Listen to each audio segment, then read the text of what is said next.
বন্ধুরা, আমি আজকে আরেকটি নতুন রেসিপি নিয়ে আসছি, পাঙ্গাস মাছের পাতুরি। আমি প্রথম মাছটি লবণ আর লেবু দিয়ে মাখিয়ে 15 মিনিট রেখে দিয়েছিলাম। তেল গরম হওয়ার পরে জিরা ও শুকনো মরিচ দিয়ে দিয়েছি। তারপর পেঁয়াজ, আদা, রসুন দিয়ে দিলাম।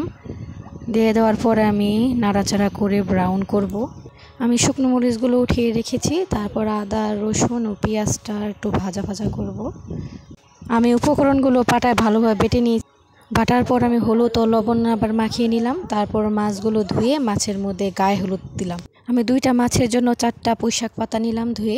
প্রথমে আমি একটি পুঁইশাক পাতার উপর মাছ দিয়ে দিলাম এবং আরেকটি পাতা উপরে দিয়ে ভালোভাবে আটকিয়ে নিলাম।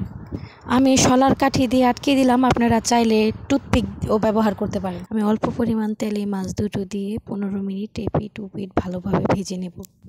তৈরি হয়ে গেল আমার পাঙ্গাস মাছের পাতুরি। আমার ভিডিওটি যদি আপনাদের ভালো লাগে অবশ্যই সাবস্ক্রাইব করবেন, লাইক করবেন, কমেন্ট করবেন। ধন্যবাদ সবাইকে।